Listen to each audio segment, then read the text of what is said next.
Perspectiva, um programa do Observatório do Terceiro Setor, sempre explorando os horizontes da realidade brasileira.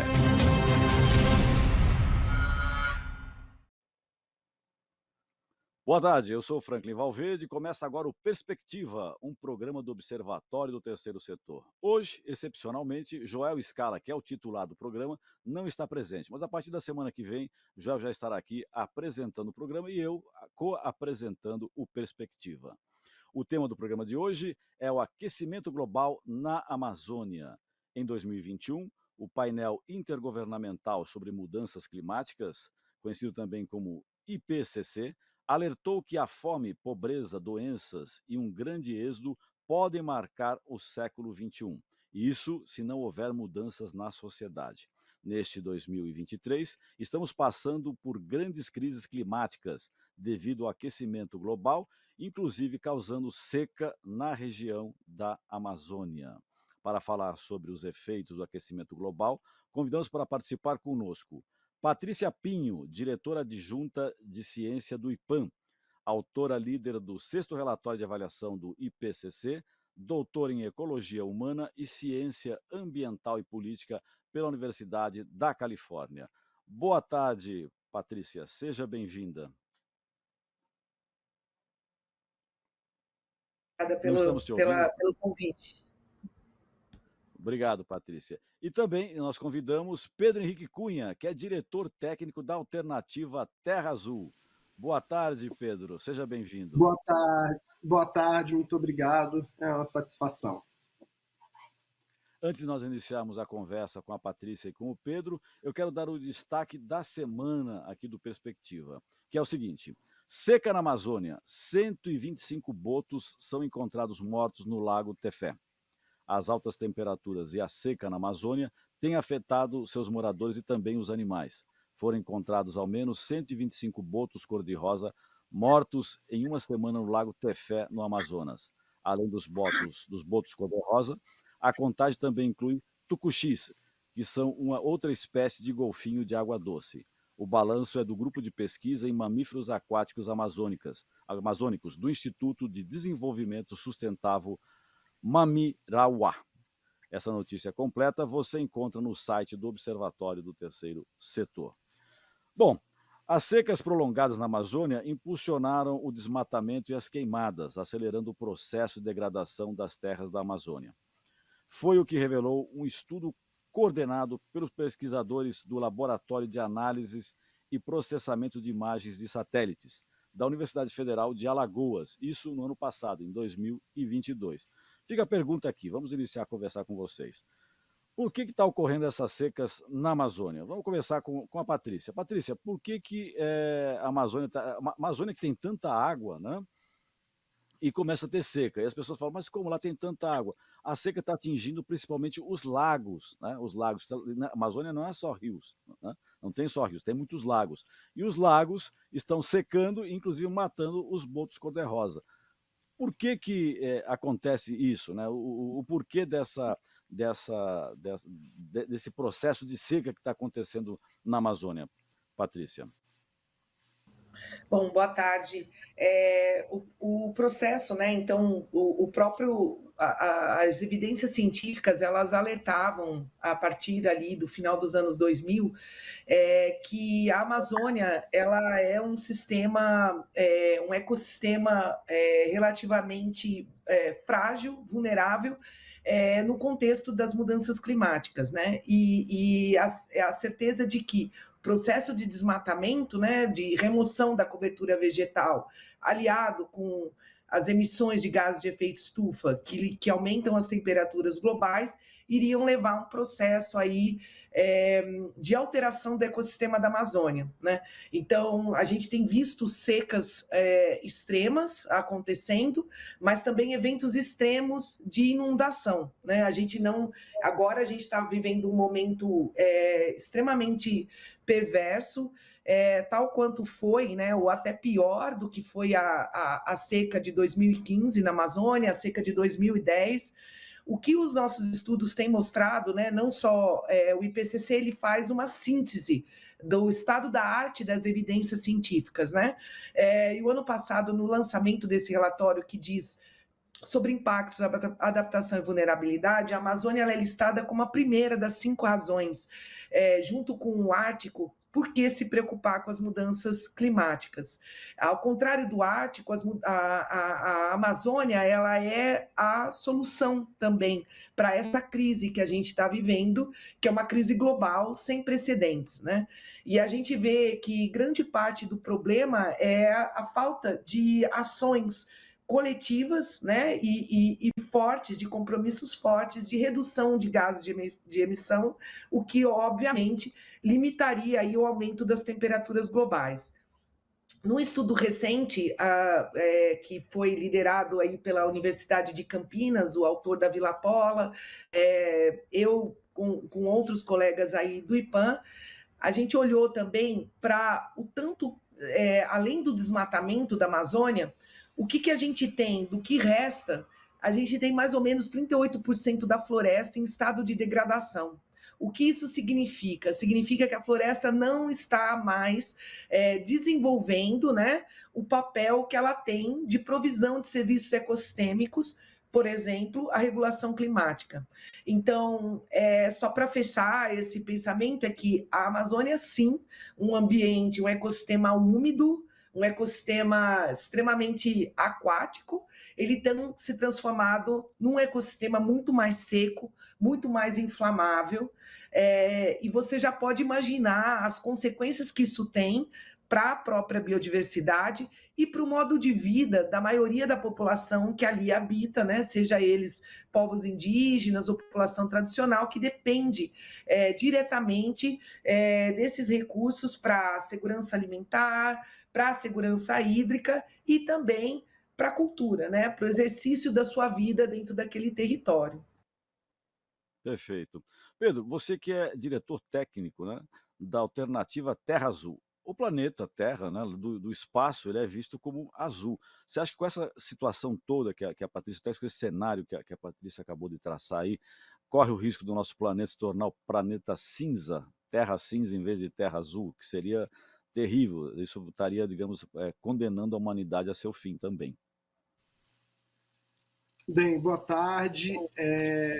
Realmente, como a Patrícia colocou, a gente espera que não, mas cada dia essa tendência, talvez não cinza, ou talvez até um pouco amarelo, né? Algo como um planeta desértico, é uma realidade que cada vez mais parece se aproximar, e a gente realmente tem tido muitas dificuldades como sociedade, como estados, né? Principalmente os nossos líderes, tomadores de decisões, de tomar e implementar essas decisões para a gente realmente conter o avanço da mudança climática, né, do aquecimento global como um todo. E acho também, como a Patrícia colocou muito bem, além desse ponto, tem a própria relação da Amazônia com as outras regiões do Brasil, né? Se a gente for olhar o mapa mundi, nas latitudes médias estão alinhados os grandes desertos da Terra, né? O deserto do Saara, Atacama, Namíbia, o Kalahari, deserto da Austrália, Sonoma. Isso não é por acaso, né? Tem os ventos da região equatorial, eles sobem na região equatorial, perdem umidade, e aí essas regiões acabam ficando muito secas quando progride para essas latitudes médias. Na América do Sul sempre se percebeu que isso era um pouco diferente e nunca se entendeu como, né? Ali nessa região que está entre Cuiabá, Buenos Aires, São Paulo a leste e a Cordilheira dos Andes a oeste. E aí se percebeu, com o passar do tempo, que a presença da floresta amazônica tinha um papel fundamental em manter, né, essa região como uma região fértil, como uma região que não fosse desértica, ao contrário do que talvez fosse a tendência, como a gente observa em outras regiões do mundo. Um fenômeno que a gente passou a conhecer e denominar como rios voadores, que são esse vapor de água que as folhas das árvores captam, né, bombeiam lá dos lençóis freáticos e evaporando para a atmosfera, passam uma corrente de vapor, né, a gente pode dizer assim, que é maior do que o volume diário que o rio Amazonas joga nos oceanos. Então, muitas vezes as pessoas que talvez não estão tão próximas acham que esses argumentos são algo só de abraçador de árvore, ou só porque a gente gosta de floresta, mas não é só por isso, né? Como a Patrícia colocou muito bem, é da importância de regular todos esses efeitos no ecossistema como um todo, porque está tudo conectado. Então, o que a gente fizer na Amazônia vai influenciar em outras áreas. Então, as queimadas, por exemplo, têm um papel muito grande nas emissões dos gases de efeito estufa do Brasil, porque o carbono que está armazenado há milhares de anos lá nas árvores ficam expostos na atmosfera. Né? Isso atrapalha o próprio ciclo das chuvas e tudo. E a gente tirando a cobertura florestal, né? O professor Antônio Nobre, por exemplo, chama a floresta amazônica de a maior usina tecnológica que o planeta já viu, né? Pelos serviços ambientais que ela presta. E aí a forma que a gente tem se relacionado com a floresta é passando o correntão, passando a motosserra e fazendo queimadas. Então a gente está literalmente destruindo, né, algo que é fundamental, inclusive, para essa região que concentra hoje em torno de 70%, essa região, esse quadrilátero que eu citei, 70% da atividade econômica do continente sul-americano. Então, é realmente a importância da gente preservar a floresta não só para as atividades econômicas, né, mas para a manutenção da vida de todo mundo. Certo. No dia 2 de outubro foi comemorado o Dia Mundial do Habitat. Nós temos razões para comemorar esse dia ou é um dia, digamos assim, de velório, Patrícia?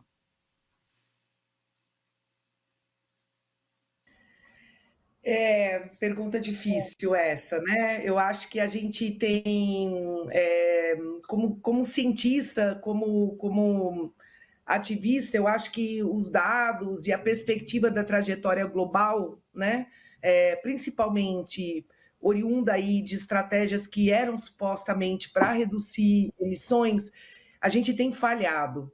Eu acho que quando a gente olha para a escala global, o próprio, né, coordenador geral das Nações Unidas tem apontado para a nossa falha, né? Quando ele viu o relatório do IPCC, do 6º ciclo de avaliação, né? Ele fala que é um atlas do sofrimento humano na Terra. E então eu acho assim, eu tenho uma esperança, porque, obviamente, se eu não tivesse a esperança, não conseguiria trabalhar, né, nessa área, mas eu acho que a nossa humanidade, ela, justamente pelo que a gente tem percebido dos impactos negativos e perversos das mudanças climáticas em ecossistemas do sul global, como na Amazônia, afetando, né, diretamente a vida e de pessoas em regiões que menos têm contribuído com a crise climática, né, a gente está falando da justiça climática dentro desse pacote todo, né? Então, embora não seja, a gente não tenha muitas razões para celebrar, eu acho que existe hoje uma expectativa muito grande da COP agora em Dubai, né? Da reunião das conferências das Nações Unidas sobre mudança climática, porque é uma revisão dos compromissos globais de redução de emissões de gases de efeito estufa, né?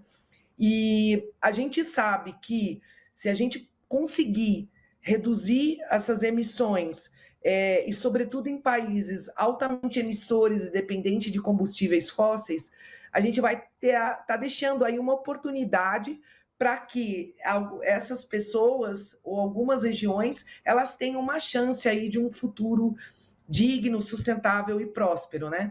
Do contrário, o que a gente vê é que riscos residuais, né, quando a gente não está implementando estratégias de adaptação que é para reduzir esses danos, eles vão sobrecair em grupo de pessoas, em países, né, e vai limitar, de novo, esses países são Certo. do hemisfério sul, o Brasil está dentro desse pacote, né? E dentro dessa população toda, a gente tem um recorte aí de etnia, de cor, né? A população negra, a população indígena, as mulheres, as crianças, os adultos, são os estratos da sociedade que mais sofrem essas consequências, né? Então, quando a gente traz aí a perspectiva global para o futuro, eu acho que acordar nesse fundo de perdas e danos, né, que foi trazido ano passado, muito pela União Europeia, como uma reparação histórica aos danos que estão sendo causados, né?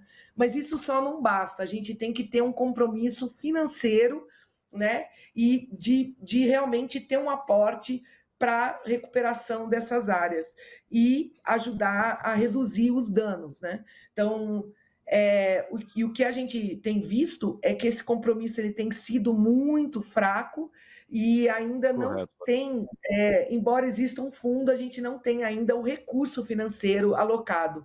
E a ideia é que a Amazônia entre dentro desse pacote de fundos de perdas e danos para poder reduzir aí os impactos negativos das mudanças climáticas. Correto. Vamos ouvir agora a Rádio ONU, parceira de conteúdo do Observatório do Terceiro Setor, com a reportagem OIT, Organização Internacional do Trabalho, crianças indígenas correm alto risco de trabalho infantil. Felipe de Carvalho, da ONU News, em Nova York, tem as informações. Uma nova análise da Organização Internacional do Trabalho, OIT, revela que as crianças das comunidades indígenas enfrentam um risco alto de trabalho infantil e muitas vezes não têm acesso à educação. Nos países estudados, as crianças indígenas apresentam taxas de frequência escolar mais baixas em comparação com outras, especialmente as meninas. De acordo com as conclusões, os menores indígenas enfrentam desvantagens educativas, o que as torna mais vulneráveis ao trabalho infantil.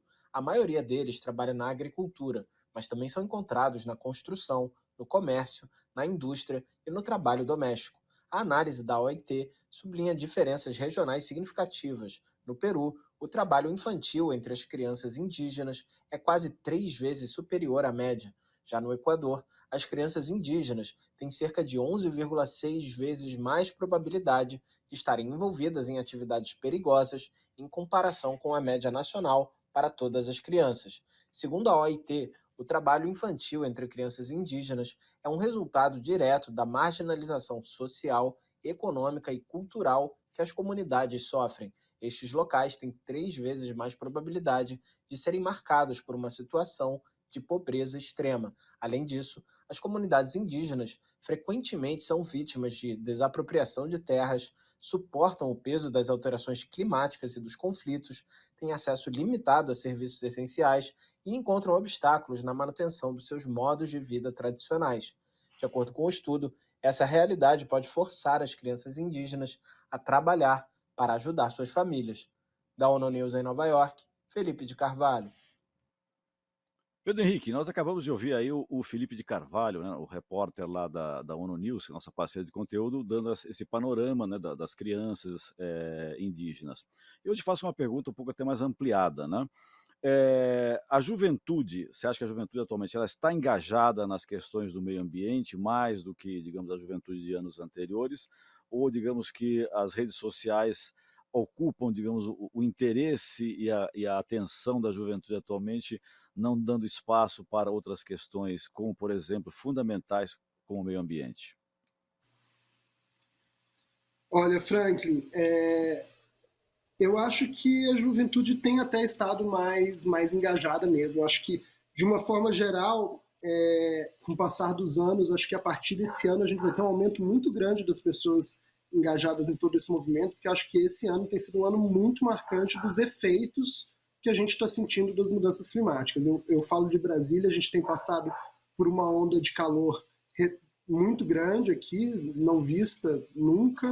A gente tem uma seca sem precedentes na Amazônia, enchentes muito grandes no sul e, enfim, quadros semelhantes em todo o Brasil. Então, eu acho que isso vai ser um motor muito grande para trazer mais a atenção de todas as pessoas. Eu acho que a juventude tem um papel fundamental, porque eu acho que a juventude é sempre esse vetor de transformação, esse vetor de mudança.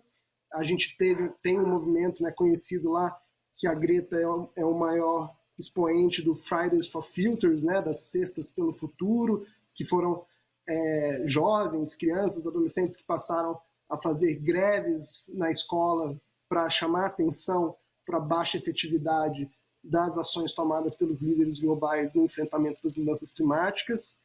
E, com certeza, as redes sociais e outras ferramentas são uma possibilidade tanto de distração, como que muitas vezes acaba causando esse efeito da militância de sofá, né? Que a gente, qualquer pessoa acaba postando só alguma coisa e achando que já fez a sua parte. Então a gente realmente precisa dar esse passo além, mas eu acredito muito nessa energia e nessa pujança da juventude, porque tem vários os Jovens pelo Clima, que são correspondentes a esse movimento iniciado lá pela Greta aqui no Brasil. Aqui em Brasília a gente tem uma parceria com eles muito forte, eles fazem uma série de ações. Então eu acho que a juventude tem um papel fundamental e eu vejo ela mais engajada, não porque a juventude anterior não fosse uma juventude engajada, mas também porque eu acho que hoje os efeitos das mudanças climáticas estão muito claros e muito latentes. Então eu acho que isso cada vez mais vai ocupar o espaço dessa juventude e espero que elas possam também fazer uma associação. A gente não pode, nesse mundo de redes sociais e tudo mais, a gente tem que também pensar em instrumentos para competir com outros conteúdos. Então, usar essas redes sociais, usar essas ferramentas para que elas sejam mecanismos também para levar essa mensagem, para a gente poder atingir mais pessoas, enfim, gerar realmente uma mudança efetiva. Perfeito, Pedro. Agora chegou a hora de nós divulgarmos o resultado da nossa enquete. A cada programa que nós fazemos aqui na Rádio Brasil Atual, nós realizamos uma enquete sobre o tema do programa. Tá? E a pergunta para o programa de hoje foi a seguinte na nossa enquete. Você sabe o que é ebulição global? E olha só o resultado, 54% das pessoas que responderam a nossa enquete disseram que sim, que sabem o que é ebulição global, contra 46%. Ou seja, tem o aquecimento, tá? Com a água, né? Você bota água no fogo, a água começa a aquecer, tem um aquecimento. Depois de um tempo, ela entra em ebulição. E a gente já está nesse momento, né? No momento da ebulição global. E olha só o que nos espera com essa ebulição. Cada vez mais a gente sofrendo com o calor nessa ebulição global. Além da enquete, nós também abrimos espaço, a enquete é feita no Instagram, além da enquete, nós abrimos um espaço naquela caixinha que tem no Instagram, quem está nos ouvindo aqui, quiser participar, fica aqui o convite, né? Responda as enquetes que nós colocamos lá e, além disso, tem a caixinha para você colocar as suas perguntas. Feita a pergunta lá, nós reproduzimos aqui para os nossos e as nossas convidadas do Perspectiva. E nós, para o programa de hoje, nós tivemos a participação do Vinícius e da Marcela, né, nossos seguidores, o Vinícius e a Marcela. Aproveito para agradecer tanto a Vinícius como a Marcela terem colaborado conosco e enviado essa questão. Tá? Vamos começar aqui com a primeira questão, a questão do Vinícius, que ele pergunta o seguinte, eu vou endereçar essa questão para ser respondida, né, a questão do Vinícius, pela Patrícia. O Vinícius pergunta, Patrícia, moro na periferia de São Paulo, como o que está acontecendo na Amazônia me afeta? Então, ou seja, que é o que, aliás, essa pergunta do Vinícius é uma pergunta que muita gente se faz, mesmo nas redes sociais ou pessoalmente, as pessoas falam, como é que vai afetar a Amazônia? Vamos estar lá longe, sabe, quilômetros e quilômetros de distância, e o que acontece lá vai afetar aqui em São Paulo? Não, isso é ficção, né? Isso é ficção, isso não tem nada a ver. E não, né? Até eu costumo dizer assim, olha, você lembra uns anos atrás, quando nós aqui tivemos o céu durante o dia ficou nublado e digamos assim, uma nuvem, né, cinzenta, amarelenta, né? O que era isso? Era a fumaça das queimadas que chegou da Amazônia, né? Então eu gostaria que você, Patrícia, explicasse para o Vinícius o porquê disso, né? Como realmente o que acontece na Amazônia afeta o Brasil, e não só o Brasil, a Noruega também e tantos outros lugares do mundo. É muito boa a pergunta do Vinícius, e eu acho que essa é uma das perguntas que a ciência tem tentado trazer com muito mais proeminência, porque a ideia é mobilizar um número maior de pessoas sobre a crise climática. Né?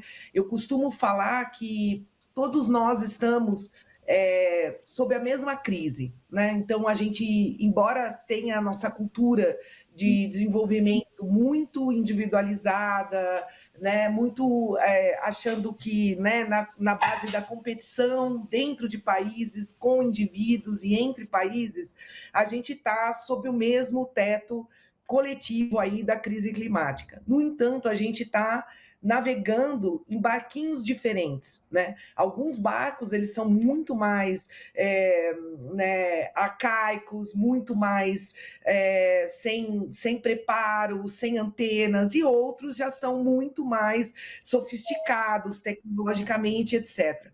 Mas todos estão indo na mesma direção, né? Uns podem ir antes do que outros. Então, a crise climática ela é sobre isso. No âmbito da Amazônia, o que está acontecendo com a Amazônia? Então, o que você destacou é muito sobre o Dia do Fogo na Amazônia, né? Então, em meio...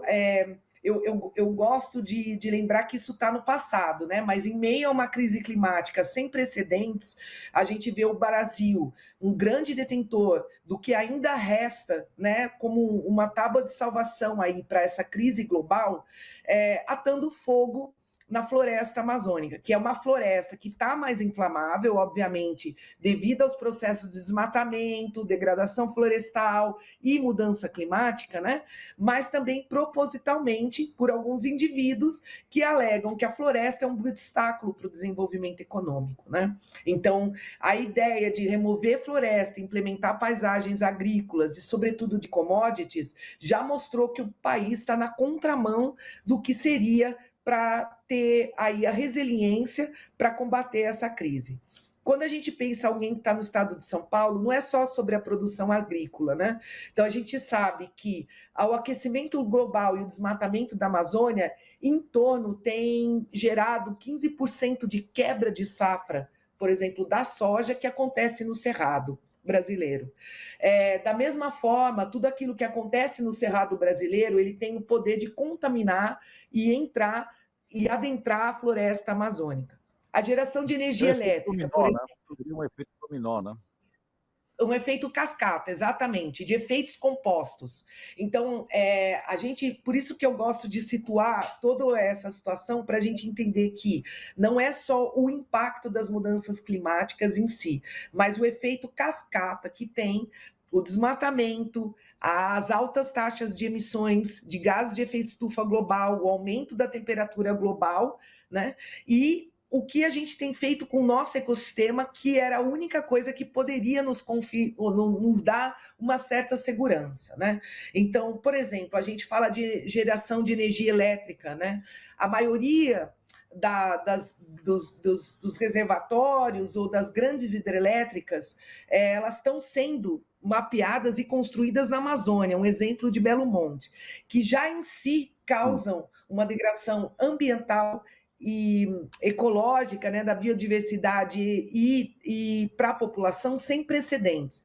E, no entanto, elas continuam sendo construídas, apesar da redução das vazões dos rios da Amazônia. Então, a gente fez um estudo que, mantendo a temperatura a 1,5 graus até 2030, e aí eu vou falar sobre isso, como a gente tem visto que isso está se antecipando, ela vai provocar em torno de 25% de redução das vazões dos rios na Amazônia, né?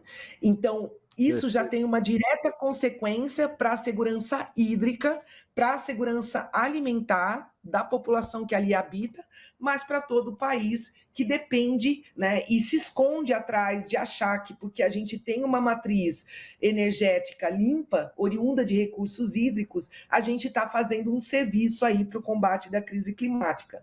Mas não estamos, porque a gente está fazendo dentro de um ecossistema, né, que já está sofrendo as consequências e que é a nossa solução para essa crise, né?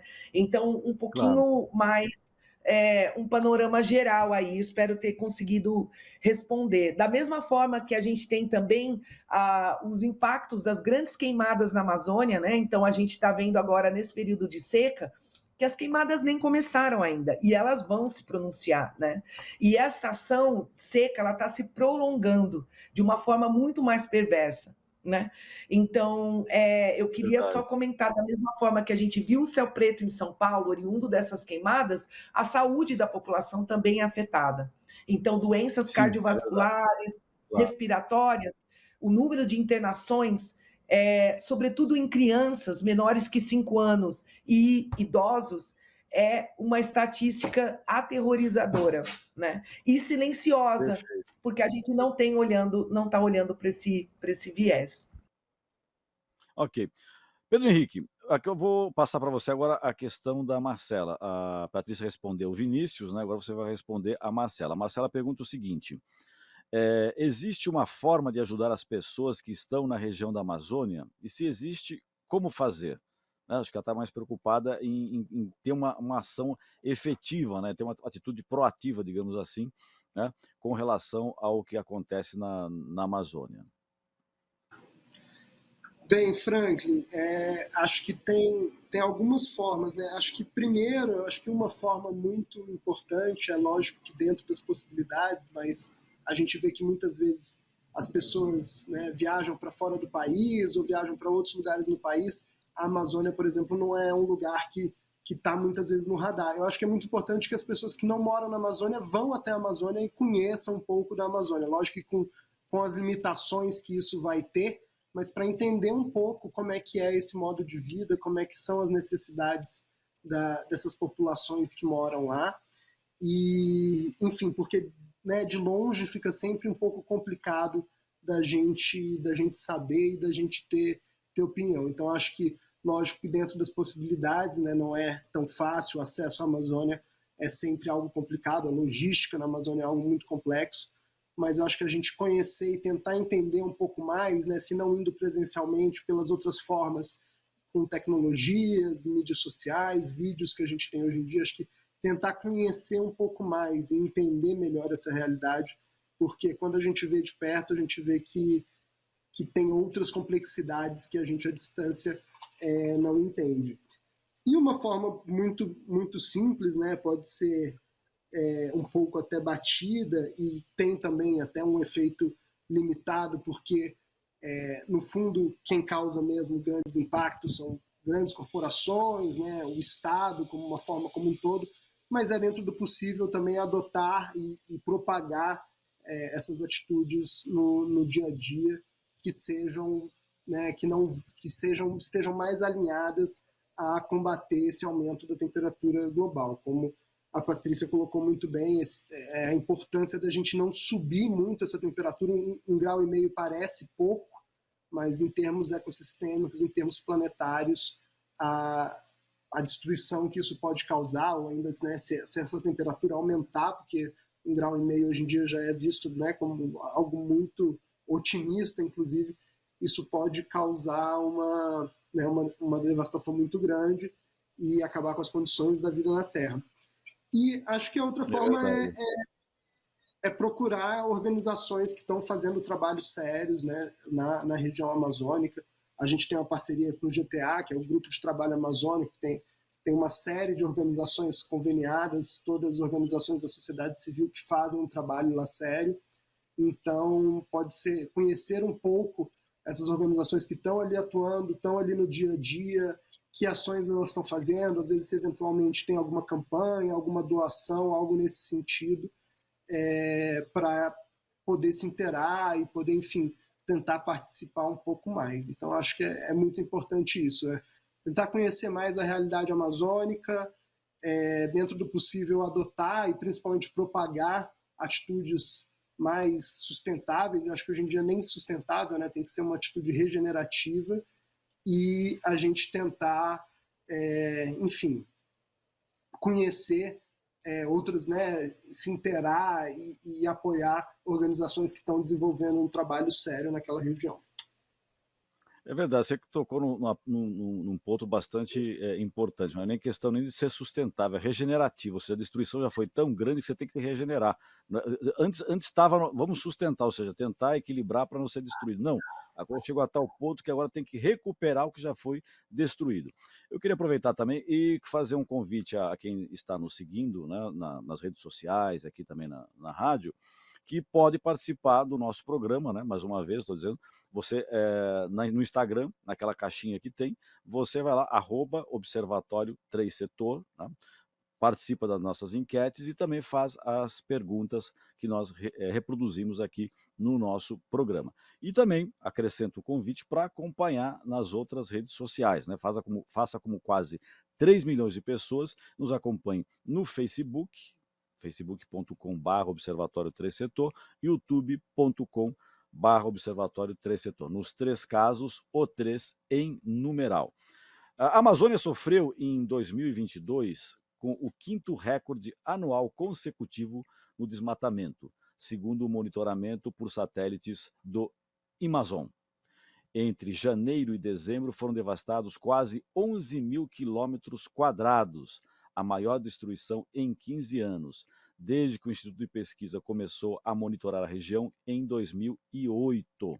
Isso equivale à derrubada de quase 3 mil campos de futebol por dia. 3 mil campos de futebol por dia de florestas. E eu faço, né, a questão aqui para vocês. Qual que de uma certa forma o Pedro abordou, e eu vou retomar essa questão com a Patrícia. Qual que é o papel do Estado nessa situação? Tá? Nós tivemos aí um Estado durante os últimos 4, até dizer até 6, mas nos 4 últimos anos, negacionista, de destruição. Agora, o que o Estado pode fazer para reverter essa situação, né? Não digo nem para preservar, para reverter, como bem o Pedro colocou, né? Temos que regenerar, né? Uma atitude regenerativa. Patrícia. Pois é, eu acho que é isso que já foi colocado aqui anteriormente. Eu acho que a gente está num estágio onde o Brasil, o país, né?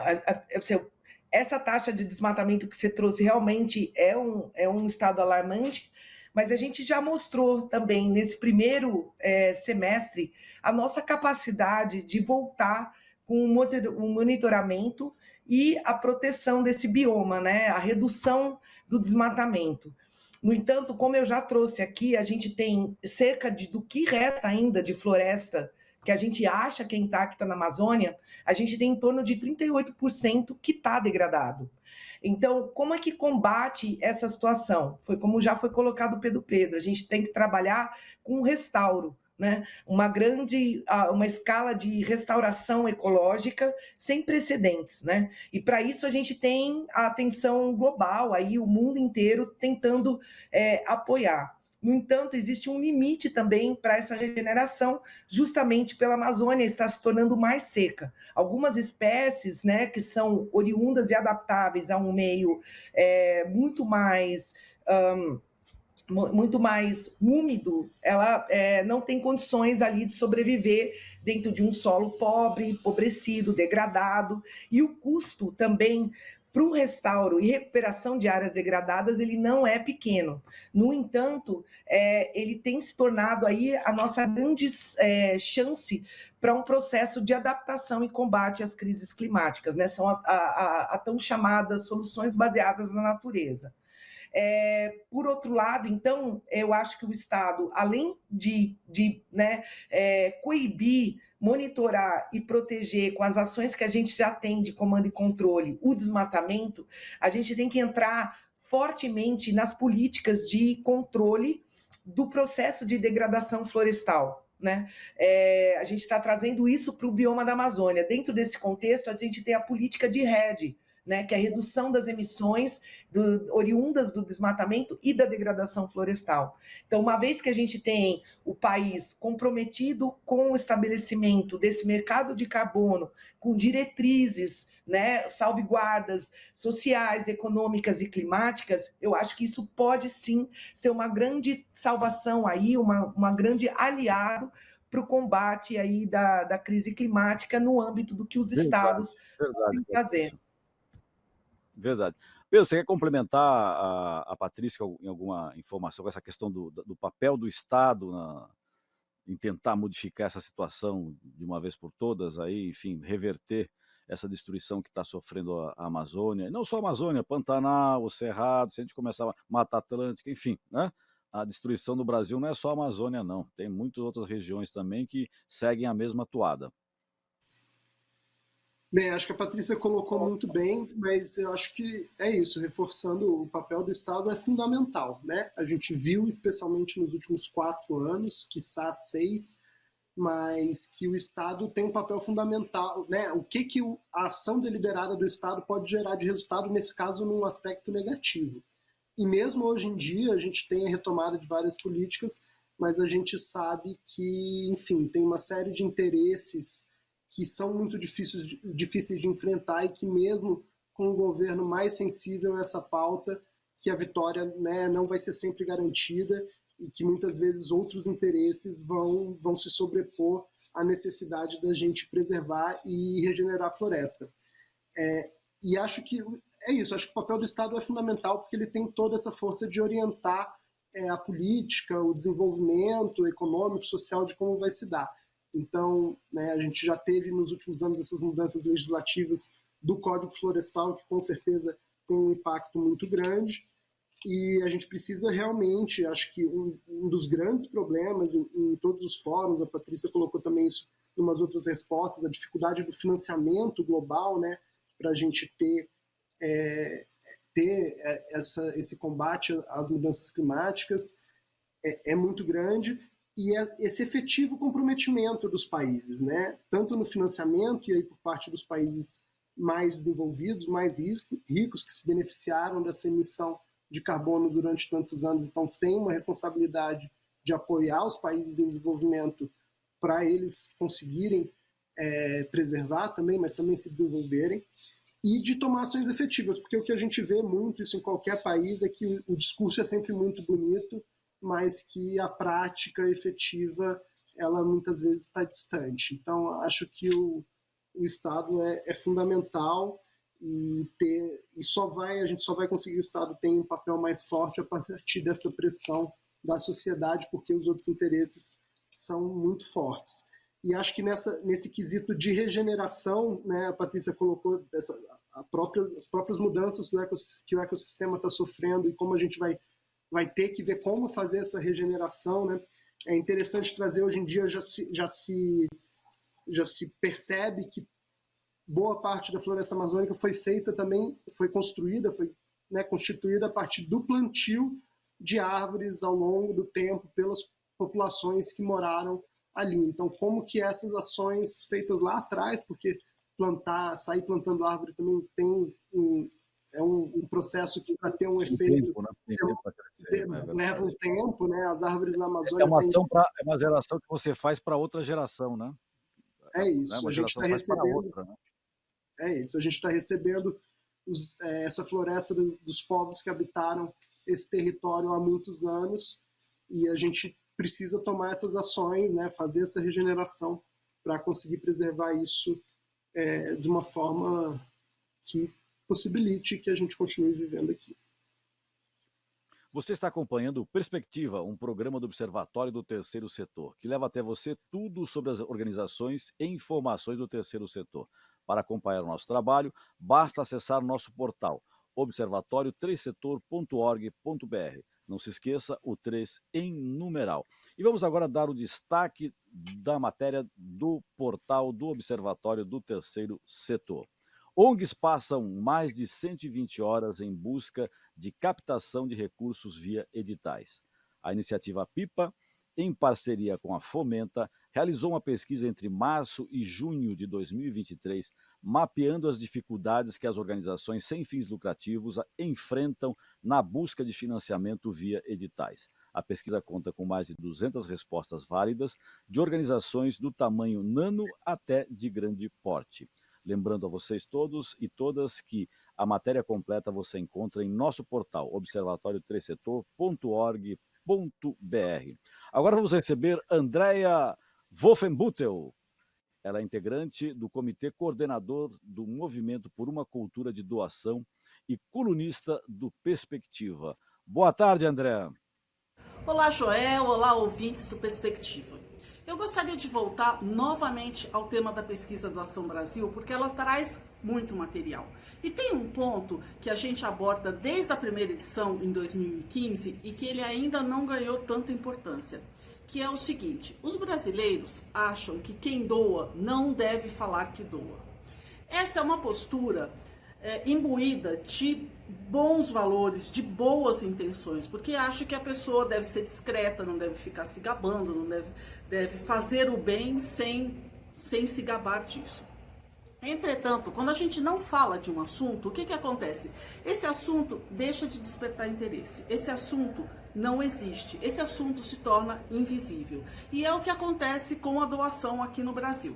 Nós não temos o hábito de conversar sobre doação, nós não comentamos que nós fizemos doação, que estamos interessados em fazer doação, e com isso nós colocamos a doação numa situação escondida. Então, o que eu venho propor aqui é que nós falemos mais sobre as doações que nós fazemos como indivíduos. Quando você fala sobre uma doação, você desperta o interesse das pessoas, você divulga a causa para a qual você está doando, você dá o exemplo para outras pessoas, ou seja, você movimenta a cultura de doação no Brasil. Então a minha proposta aqui é: vamos conversar sobre as doações que nós fazemos, vamos contar, vamos discutir, vamos falar sobre as nossas dúvidas, sobre o que gostamos ou o que não gostamos. Isso pode melhorar o panorama da doação no nosso país. Verdade, acho que é uma boa dica que a Andrea Wolfenbuttel, nossa colunista que está toda semana aqui no Perspectiva, né, colocou, né, que as pessoas devem dizer, né, que estão doando, né, até para incentivar outras pessoas. Acho que muitas pessoas, até eu tenho um pouco disso também, acho que a gente segue um pouco aquela máxima bíblica, né, que o que a mão direita faz, a esquerda não precisa ver, que dá a esquerda não precisa saber, enfim, né. Então a gente evita divulgar, acho que muitas pessoas até dizem, né, não, você não tem que ficar aparecendo, quando você fez o bem porque aquilo faz bem para você também, né, você não precisa ficar divulgando que você fez isso, fez aquilo, né, não precisa aparecer. Mas a situação está de tal forma que você tem que divulgar para incentivar que outras pessoas façam, né? Então foi muito bem colocado pela Andrea Wolfenbuttel, a nossa colunista. E a gente vê aqui em São Paulo, né, que a chuva tem castigado a nossa cidade com muitas inundações, com vendavais, trazendo muito prejuízo, perdas e alguns até irreparáveis, né? A chuva tem feito bastante estrago. Muito dessa situação acredita-se, né, como a gente tem abordado aqui no programa de hoje, né, em função do desmatamento que acontece na Amazônia. Mas fica uma outra questão que eu queria colocar aqui tanto para a Patrícia como para o Pedro, né?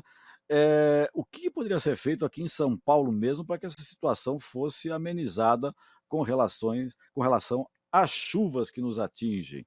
Patrícia. Eu acho que, do ponto de vista, né, de São Paulo, a gente sempre também pergunta: São Paulo é um dos estados mais desenvolvidos socioeconomicamente no país, né?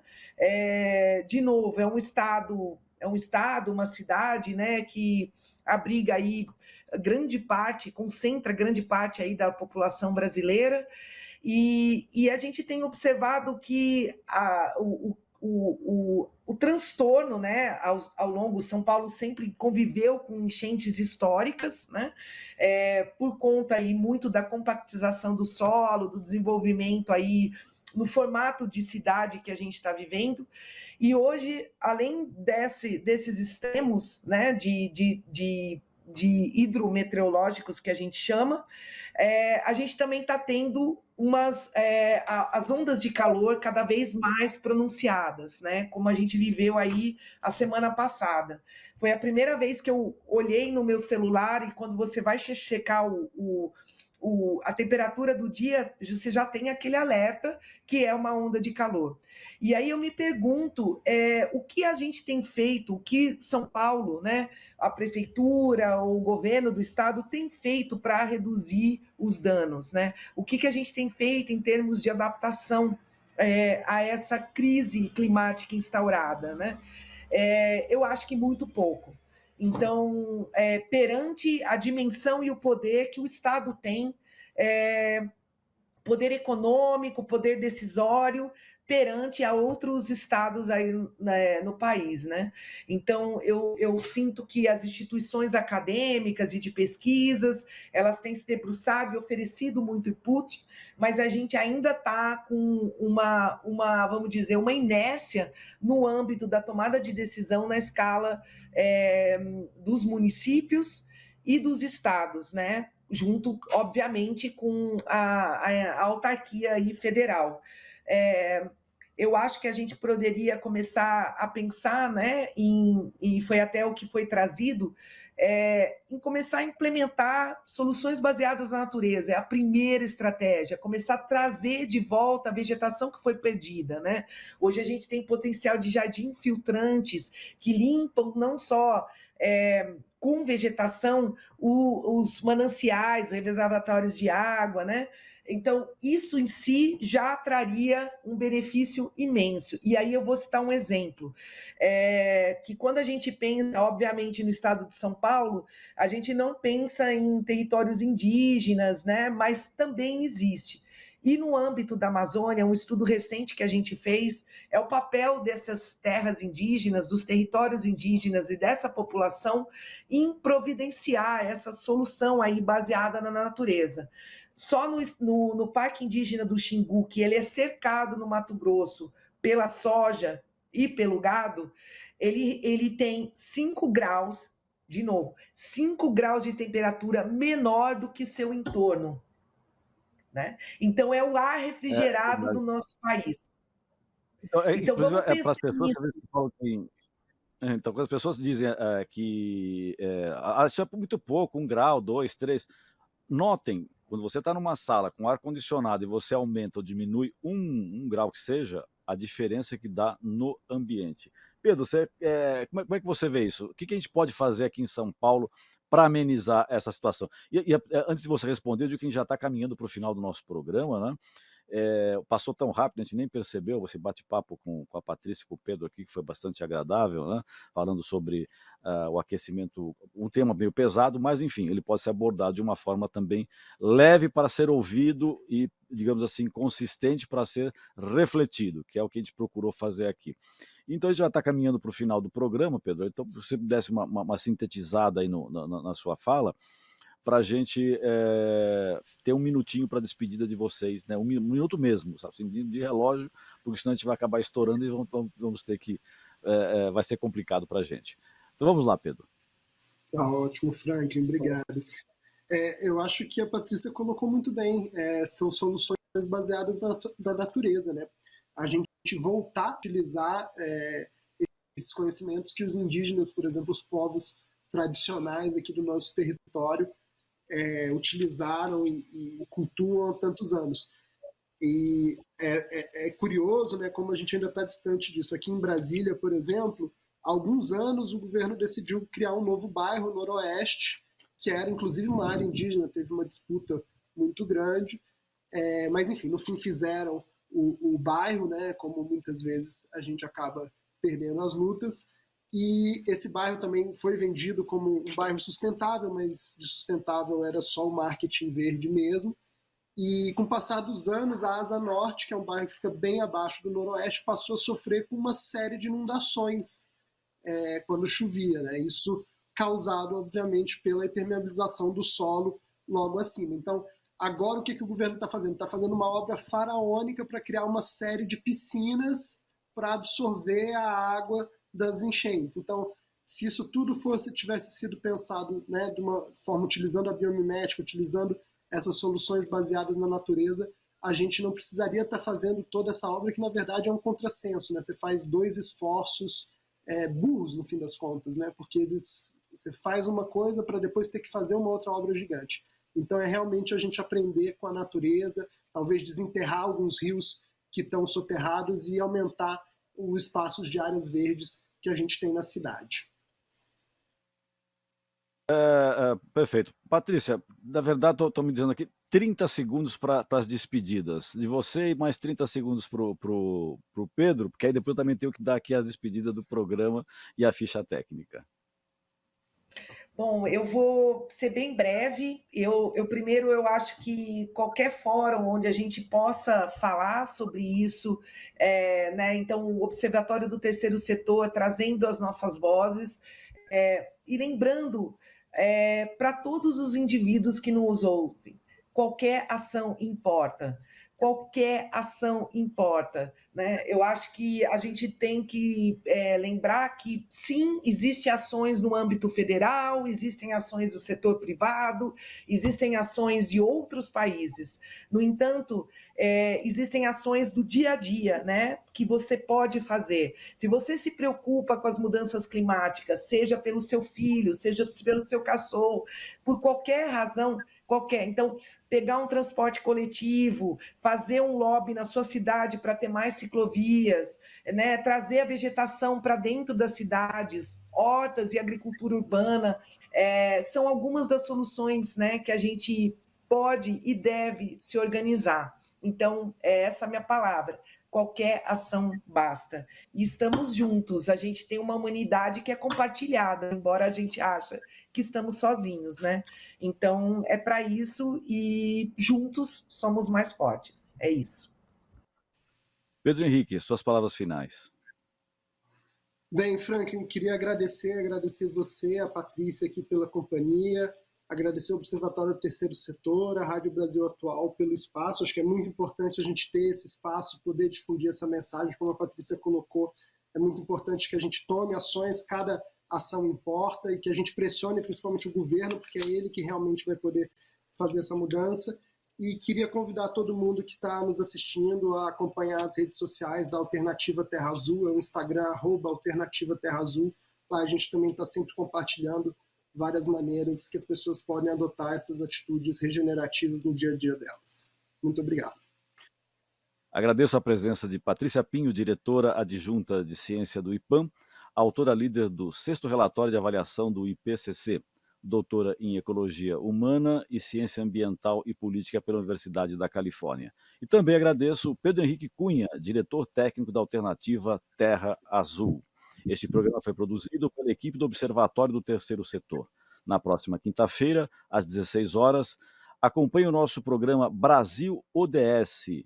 Na pauta do programa, Câncer Infanto-Juvenil. Ficamos por aqui, sempre na luta por uma sociedade mais justa, solidária, sustentável e tolerante. Até o próximo programa.